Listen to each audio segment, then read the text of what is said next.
Okay, so as Jeroen was already talking, I'm going to be I'm going to be talking about automotive, and obviously how automotive relates to test or how test relates to automotive. So the first question obviously is, why am I here? Why am I spending any time on this? What's of interest about this?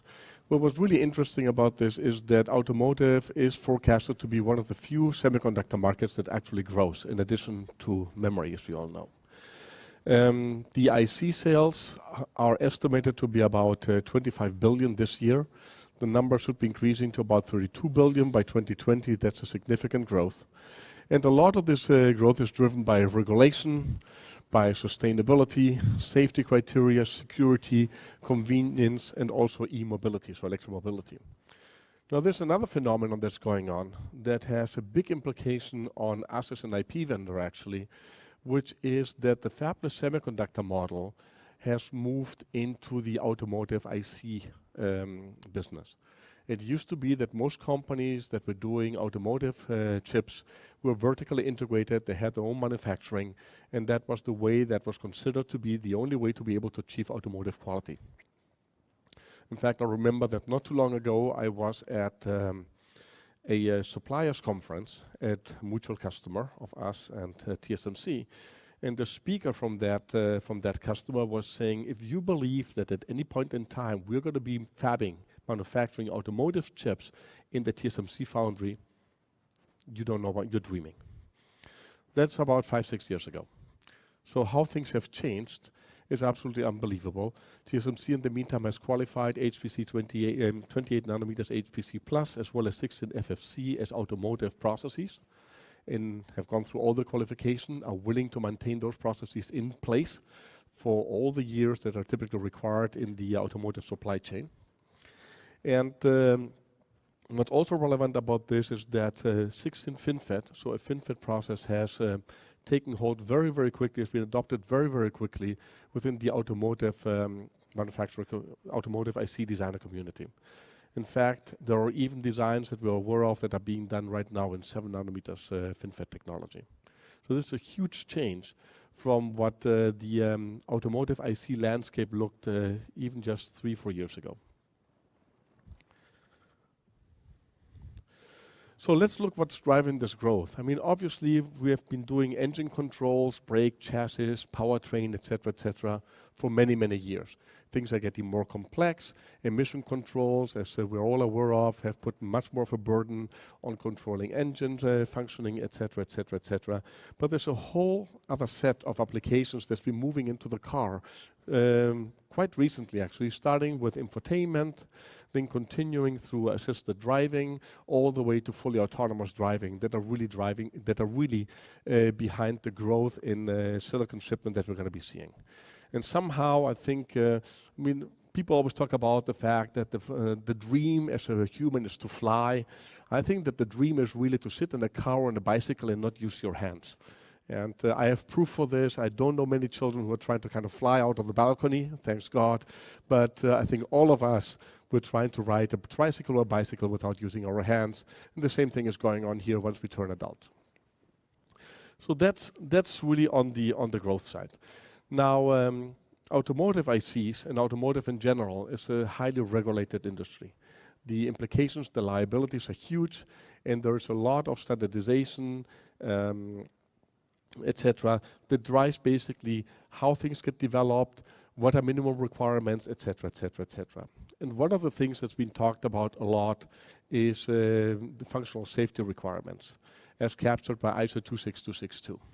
So basically, what happens is with all the systems in the car, you assign a particular potential risk, all the way from the risk is very high, and it's always very high, down to, well, the risk is very high if something goes wrong, but it doesn't happen that often, to who really cares that much. Okay? So now, depending on how risky the system that you're developing or implementing is, you need to attain you have to attain certain criteria or achieve certain criteria in order to be able to get your system ASIL certified to that particular level. And you can see here, not surprisingly, that anti-lock brakes are ASIL C, so if they fail, it's not really good, but if the anti-lock only breaks, the brake still works. You're still going to be able to get that car to stop. But if on the ACLD side, if the power steering stops and you have no steering whatsoever, obviously this is going to end up in a catastrophe. So these are different ACL levels that need to be achieved for the different systems. Okay. Now let's look a little bit into this. So what are our goals as a company, as a tool and IP vendor, actually, in the automotive space? Well, number one, what we want to make sure is that we have tools and IP that we can make available to our customers that allow them to accelerate the certification of their systems to the ISO 26262 standard. And this entails a number of different things that I'll talk about. Reliability is very important. We have tools for to ensure reliability of your designs, but we also have to make sure that our IP is reliable within the AEC Q100 qualification. Last but not least, quality. And quality in the sense of automotive deals mostly, not exclusively, but mostly with development processes and how these development processes lead to high quality, no pun intended, high quality products by design. Okay, so our focus again, IP as building blocks that we need to ship into our customers' SoCs, design tools, verification tools, and then our software integrity activities. Let's take a look at the chip.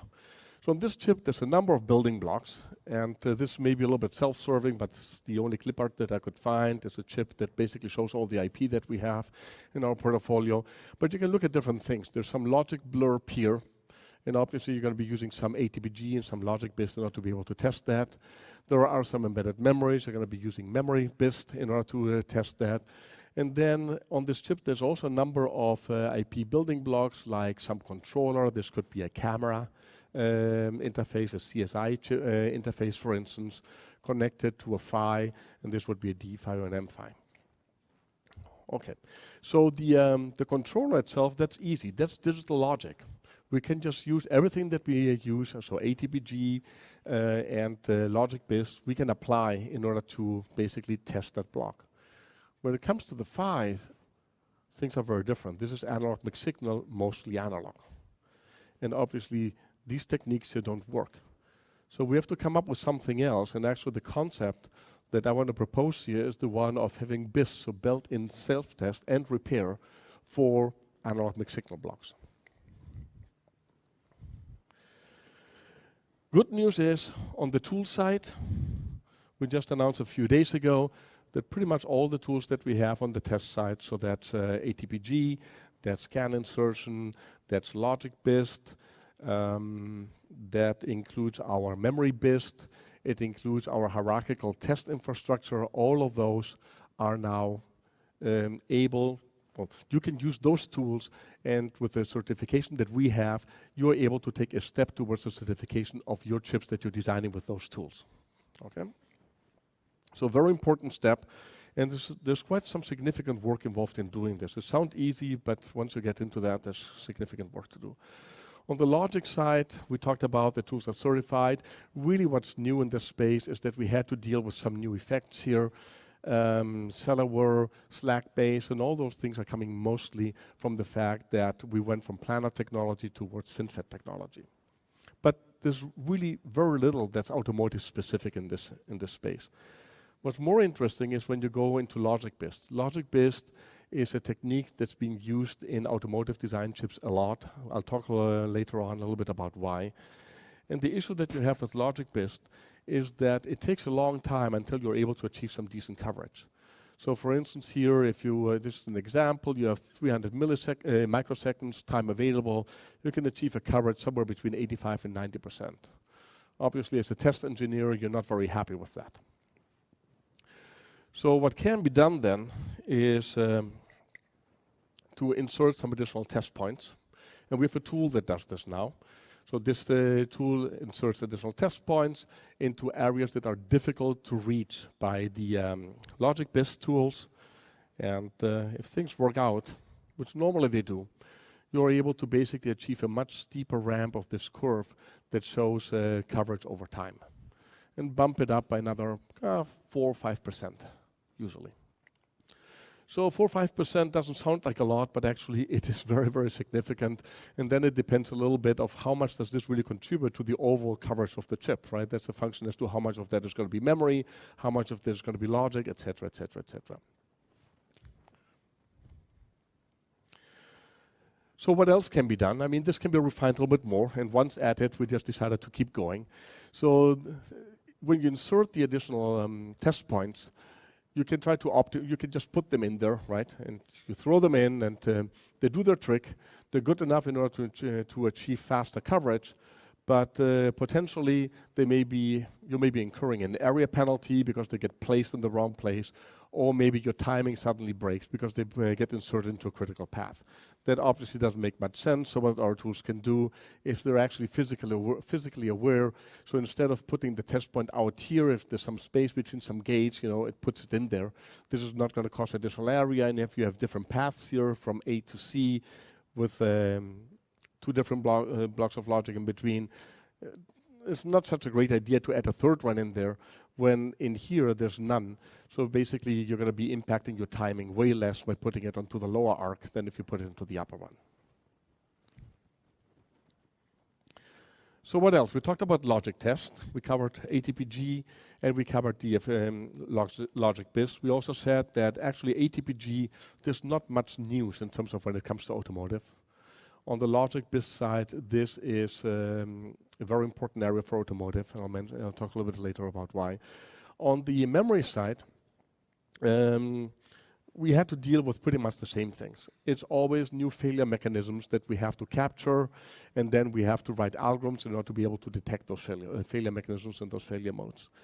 Open shorts on fins, open short on the gate. By now, you're probably all familiar with this.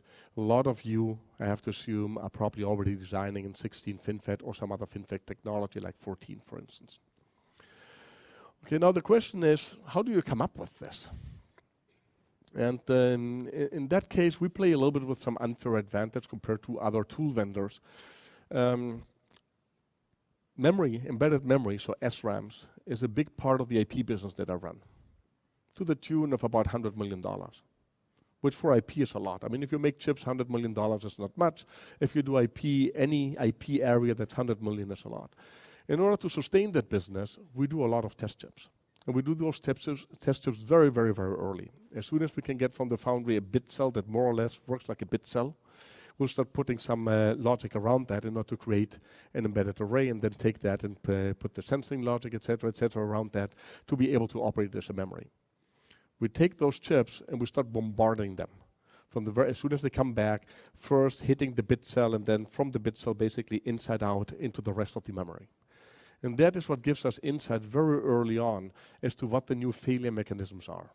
Obviously, the foundries also help us to understand these things, but we don't have to rely on the foundry themselves, on the manufacturing entity itself. We also are able to derive this from our own silicon. And this helps tremendously. Now, this know-how that we then have gets embedded into our SMS tool. And what that is relatively simple. I mean, you have some memory here that's an SRAM. You put some wrapper around that. You use the IEEE 1500 standard in order to be able to make that testable. And then this gets routed through one of these processors that we create. We call them SMS processors, into some other processor, and from there to the server. And from there, you just tap into that and are able to connect it to a tester. Now we're able to handle our own memories here, and then of course we can kind of fuse the wrapper with the actual memory, gives you some area advantages, or we can just put the wrapper around any other memory, either designed by yourselves or a memory that comes from some other party, some other IP vendor. This works very, very well, and this is a very nice memory test solution. Okay, so what else can we do? We talked about logic. We talked about memory. We haven't talked about analog mixed signal IP yet. So this is the portfolio that we've built in terms of IP that we have from the whole portfolio that we have. These are the IP building blocks, or titles as we call them, that we have qualified for automotive. Now some of them may be ASIL D, others may be ASIL B, depends a little bit. But that's the list of titles. And if you look at that, you will see there are things in there like LPDDR4 that has a PHY, right? That's a memory interface. Ethernet will have a PHY. PCI Express will have a physical layer interface. MIPI will have one. HDMI will have one. SD, UFS will definitely have one. USB, etc., etc., etc. So many of these building blocks actually have physical layer interfaces that are a little bit more than just a small I/O cell, and that needs to be tested. So what can we do in order to enable that? Well, the problem with the analog mixed signal IP is that you ship it to a customer, you give them some analog IP, say, hey, just use that, and now build your own tests for that. The SoC designer is going to say, like, I have no idea what I'm supposed to do. Right? I don't know what this thing does. I have no idea how to test this. So the SoC designer basically cannot do it. The only way for him to do something is if he gets a test bench, he may be able to start simulating a few things, right, and figure out if he can come up with some tests. If you ask me, no matter how much documentation you have, that's kind of trying to reverse engineer the analog mixed signal IP. If it's a competitor's chip, maybe you're willing to do that. But for your own, you're probably going to be very upset if you have to do that. So basically, it's the role of the test engineer who was involved in the development of the analog mixed signal IP that needs to devise some test and ideally some test capability to achieve the acceptable coverage for the particular application. Okay, now most of the analog mixed signal tests do require some external hardware to properly test. And the last thing that you want to do in your test job is start running a bunch of analog testers, because that's going to get really, really expensive. So the trick there is to basically include some ATE, so some analog tester logic into the IP itself. And then provide that capability to the outside, just as any other digital block. Right? So instead of something like this, you can make with much simpler stuff. Okay. So what do we do there, to be precise? So the first thing that we do is within our analog mixed signal designs, we include a bunch of converters, A to D and D to A converters. And those converters allow us to sense voltages, but also to sense current on the chips at whatever point we believe is relevant that allows us to derive some metric, whether this is a chip that's going to fail or it's a chip that's going to pass. Okay? Other things that we do is we include pattern generators. And those pattern generators get inserted mostly into the transmit path of a transceiver, of an interface. Then you loop this thing back into the receive path, and you send your patterns out there. Hopefully, when they come back and go through the receive path, you get exactly the same patterns back. You do a compare, and things match. Things look good. If they don't match, you have a problem. Now, you can do this not just for the whole transmit-receive path. You can basically insert yourself in different points in order to figure out what the real problems are later on the debug phase. But what happens once you trigger this test, everything happens by itself. The only thing that you get is a pass-fail signal, which is just a digital signal that the digital tester can establish. There's other things that you can do in some simple modulation schemes. What you do is you just have eye diagrams, and the opening of the eye basically shows you how easy a detector is going to have a job in order to be able to detect whether this is a 0 or a 1. Schemes get much more complicated, in particular when you have channel coding on top of that, but that's a different story. Let's just stay here. So what you do then, if you want to say, well, is this opening here big enough? What do? Well, you define a mask, and you can define this mask by 4 points. Actually, we use a few more than that typically. And then you say that as long as the signal stays outside of this mask here, everything is fine. It's exactly the same thing. We program in the mask, and then we start detecting, basically sampling the eye opening, and establish whether it violates the mask or doesn't violate the mask. If it doesn't violate the mask, the chip is good. If it gets too close to the mask, we may have a margin problem potentially. Maybe good, maybe not good. Okay, it depends on how much margin we want to have in order to pass the manufacturing test. So there's a lot of things that can be done with this here. Obviously, in order to be able to do this, you need to be able to generate the right patterns, and that's kind of the same technology that you would have in a bit error rate tester in a BERT. The difference is that this BERT does not cost $500,000, but this BERT just comes within the IP, and it's free within your chip later on the manufacturing floor. That's a huge advantage. Okay. So what's our experience been with this? Well, we've been doing this actually for all of our analog mixed signal blocks. It's a lot of work, but once you have kind of the basic building blocks available, once you have your A to Ds and your D to As and you have your infrastructure going, things can be reused quite modularly from one analog mixed signal block to the next one. And to give you an idea about how many unique patterns or tests, right? Because in the end, this is kind of the perspective of the digital test guy. If this is digital, right, you have patterns, and the patterns trigger something on the analog mixed signal IP that you have no idea what it is, and you don't want to understand it either. It's just a pattern for you. You get the pattern onto the port, 1500. It does what it does something. It tells you whether it's good or it's bad. And for very small IPs, something like sensors or PVT monitors or something like this, you end up with 1 to 3 patterns. So it's relatively simple circuitry that you add in there in your analog mixed signal IP to carry out some tests.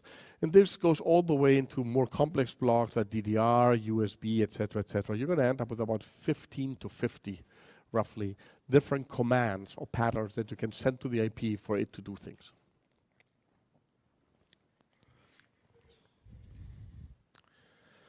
Okay, so we talked about logic tests, memory tests, analog mixed signal tests by using BIST.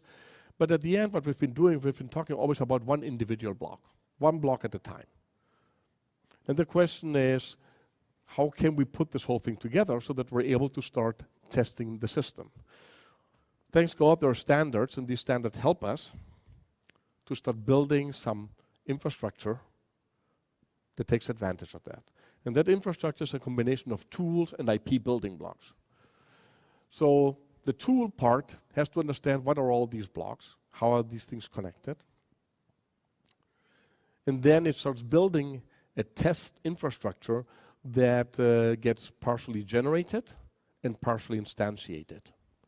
So obviously the sub-servers here, the server, the tab, some of these wrappers, these are things that we have available as IP building blocks within the tool box that get instantiated in order to do the magic. But you can easily end up now with a digital core that you used, you wrapped it with 1500, it's connected to a server. Here you have some interface IP block, which may be just a digital block. Actually, the test was created exactly the same way as here. Here you have one of those analog mixed signal blocks that we just talked about, but pretty much everything looks the same. You're able to find your way through the chip, you get to the block, and you start sending patterns and getting the responses back. In the case of memories, figuring out that there's a problem is not enough. And that's why you see here a fuse box, and basically do the memory test, do memory BIS. If you discover some defects, you program the fuse box so that some spare cells get activated. And obviously next time that you boot up the whole thing, you first go to the fuse box and then you start using that information in order to repair your memory. Okay, so that sounds pretty cool. A little more complicated. The tab here goes into the server. From the server, you may have a number of sub-servers. On these sub-servers, you have different rings. On this ring up here, you have 1, 2, 3, 4, 5 memories that you can address individually. On this ring here, you happen to have a DDR PHY. That's why we're using this SHS product here. Here you have another PHY. In this case, down here, you have logic BIST. All of that just gets connected through these wrappers on this server, sub-server type of infrastructure to make it accessible. Cool. But all of this has mostly been manufacturing tests that I've been talking about. Now, when you talk about automotive, you have to actually test that chip, not just on the manufacturing floor, but you also have to test it when it's been deployed.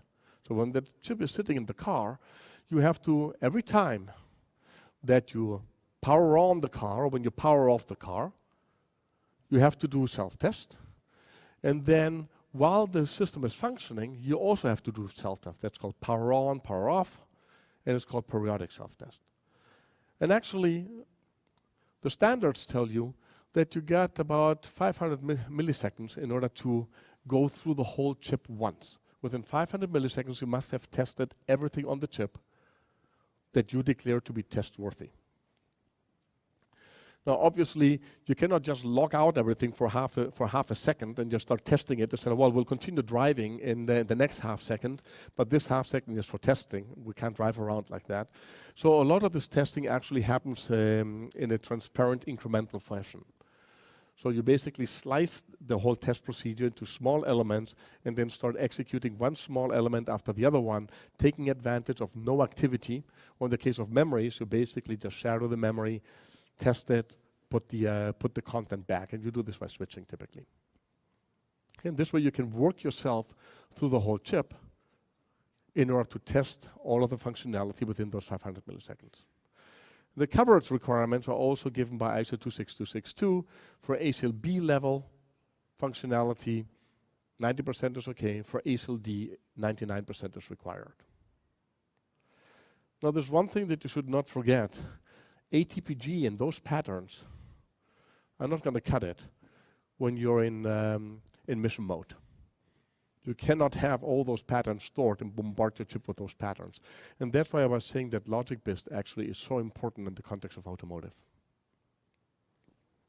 Okay? So, we use exactly the same thing that we use for manufacturing, which is kind of this right half here, and we just add a safety manager or a safety island. And the role of that thing is pretty much the role of the digital tester.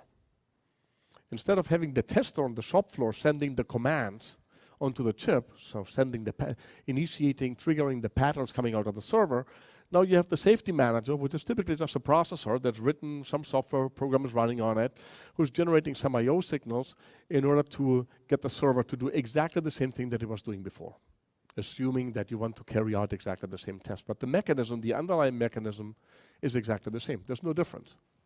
And this is really cool, because you're able to reuse something that we've been using for years and years and years that we're very familiar with. We're able to just extend that, augment it by the safety manager, and hey, we're already doing mission mode test. Now, the way that you do this, that you implement this, you basically mux the tab. It's still there, right? You need this for the shop floor. The tab is still there going to the server, but you can also go into the server through this interface here, or you can actually use the smart interface that has some additional functionality into it. So what does this safety island actually look like? Well, the typical implementation of it, and there's different options, right? But the typical implementation of that is that you have a processor subsystem which has two identical processors which are running in lockstep. Closely coupled memories, protected with ECC parity, and then you have user programmable watchdog and timers just to make sure that nothing goes wrong. You need to have parity support. You pretty much have to protect anything that's a data path in there. And then you're comparing. You're running the same program here as you're running it here, and the safety monitor is just making sure that both processors come up with exactly the same sequence of activity. If that's the case, either they're both right or both are not working, and that doesn't happen that often. If you get different answers, so they end up in different states, both processors, then obviously something is wrong. Either one or the other one or both are wrong. In that case, the system has to recover into some safe state, which is a prerequisite all the time. Okay, and the way that we have done this, obviously we have taken advantage of the fact that we have some little processors, 32-bit cores, we call them the ARC-EM cores, and have enhanced those in order to create the safety island functionality that then plugs into our test infrastructure. Works very nicely. And it's also HLD ready. Okay, so does this stuff work? Actually, there's a very nice seminar that was given recently by Christophe Etienne from Bosch, together with Yervan from Synopsys, that actually discusses how all of these test elements that I've been talking about have been integrated and used in order to create a solution for in-system periodic test. And if it works for in-system periodic, believe me, it also works for power on and for power off. Interesting video to watch. It's a video also posted. I don't know exactly what the URL is, but if you want, I can find out for you and make it available to you. Now, let's kind of switch topics for a little while. Let's talk about connected world. We all know this. We are all connected in multiple fashions the whole day. Pretty much everything that we're buying lately that's electronics is connected somehow. You unpack it, there's nothing that you can do with that before you've connected it. Right? Last thing that I bought was a scale. When I weigh myself in the morning, that scale is connected. It tells me the whole day that I ate too much. So that works very well, because every time that I look at that, I go, maybe I don't touch the pastry. Okay, but the problem with all that is that also cars are going to all be connected. And we also know that now that we're so proud that we have a high quality system that works, that's safe, etc., if it gets hacked, all of that is out the window. And if it's connected, somebody will try to hack it. In fact, there's another case I think it was about a week ago, it was just published that some hardware secure module chips have been hacked or have been compromised, and everybody's trying to scramble right now in order to figure out what the real implications are for which certificates, etc., etc., etc. So this is very real. People do it either for financial gain or just to demonstrate that they're smarter than somebody else, or to do some reverse engineering and industrial espionage, which is the same thing as financial gain. So this is important. So what can be done against that? So if you look at the test and repair infrastructure, actually all of these rings, they can be kind of locked and unlocked.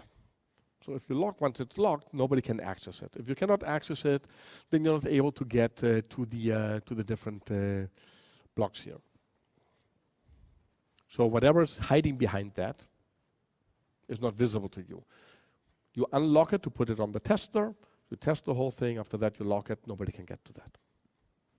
Okay, and you can do this pretty much for all of these rings. You can lock and unlock them selectively. Now, if everybody can unlock and lock the thing, then what the hell? Then there's no security whatsoever, right? It's an open book. You read the manual about how to do that, and that's it. Now, the solution to that, obviously, is to add a root of trust that actually controls what can be opened and cannot be opened by the safety manager, who is the one who sends the commands over here, or by the tap, so by the tester, right? So what's this root of trust? I mean, it sounds very mysterious. Well, a root of trust, the way that I like to visualize that, that's a processor-based design that's so small that we kind of believe that we can get it right, so that it can't get hacked. Because everything that's really, really complex, highly likely that there is a way to get into the system that nobody could imagine. But something that's small enough, you know, chances are pretty high that we might get it right. Now, this has not always been the case, and I think from my perspective, this is just a race. You get more sophisticated in the way that you secure things, and somebody gets more sophisticated in how to break it, and you just have to run faster than the guys who are trying to break that. If you're only trying to do that, if you're only trying to run faster for a couple of years ahead of the other guys, that's probably easy. If you're trying to run faster for 15 years, which is what you need to do in automotive from the other guys, that's probably much more difficult. So it's not an easy task. Right? I mean, none of us wants to hear from our car manufacturer that, well, oh, your car got hacked. Well, it's 5 years old. What did you expect? Right? that doesn't feel right. But that's exactly what I just described. So you have to run much, much faster to be there. So in the end, what you have is you have some CPU, and then you have some secure instruction controller, some secure data controller with the SRAMs there. You have some unit that handles the key management. Typically, you will have a true random number generator there because most of the encryption, most of the cryptography algorithms require one, etc., etc., etc. We have one of those things. It's a combination of hardware and firmware, and we think it's secure until proven wrong. So I'm not trying to encourage you or the audience of the security day yesterday to figure out if you can hack it. Now, we try to hack it, and my colleagues in the software integrity group also try to hack it because that's what they do for a living. But they get paid for that, so they're on the good guy side. Anyways, this thing basically just gets included into the system, and then you have this root of trust that gets deployed in here, and that pretty much grants rights to the rest of the system. So you basically start bootstrapping the security of the whole thing from here. Gets provisioned, and after that it can identify itself. It knows who is allowed to do what, and basically all the rights to do anything on the chip get granted from here, and the activity gets monitored from here. That's the basic idea behind this. So with that, actually, we should be able, or we believe we're able to, lock this and be able to preserve the functional safety that we've accomplished. We're able to continue maintaining the reliability criteria. And you may say, so what does this have to do with hacking? Well, reliability can be achieved by tuning circuits sometimes. We make heavy use of tuning analog circuits. It's kind of like some form of analog repair. This includes trimming, this includes programming some registers. If the values get changed, the reliability would get compromised. And last but not least, maintaining the quality of the overall system. And with this, I would like to conclude my talk. Thank you very much.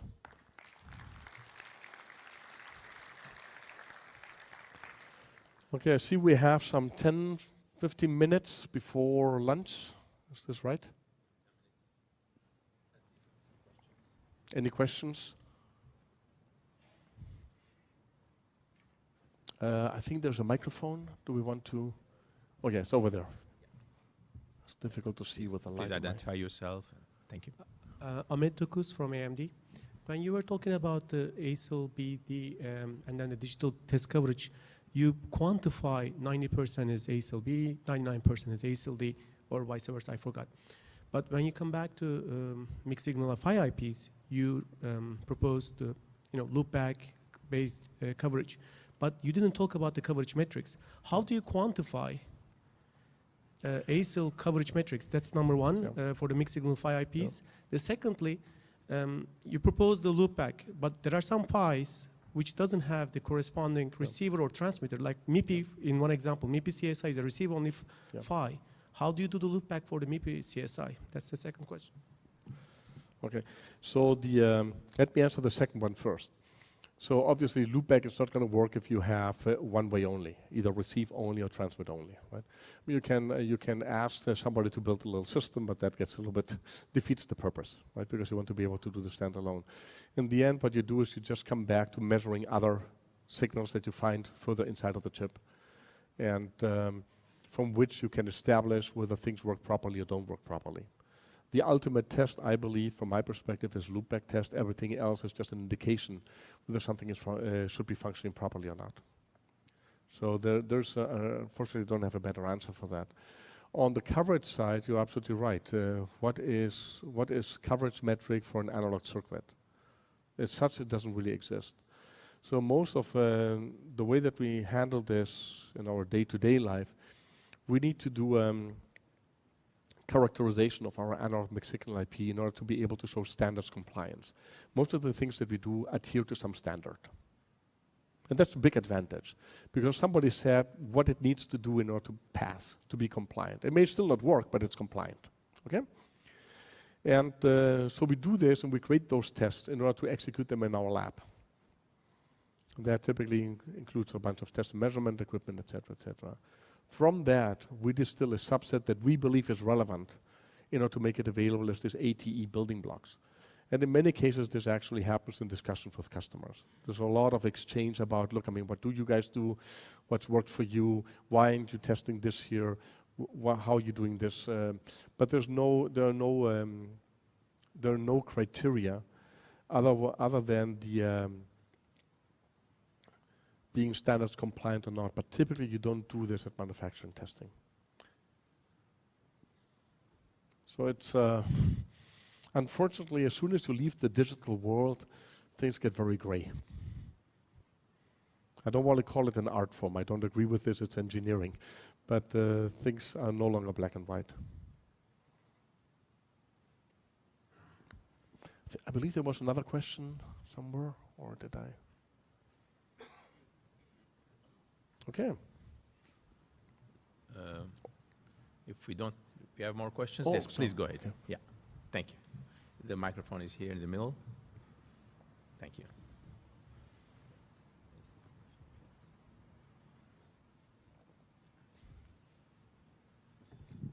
Vincent Tuard from ST Micro. Regarding the last slide, you were mentioning about reliability and bouncing back on the AMS IPs. How do you ensure reliability? First question.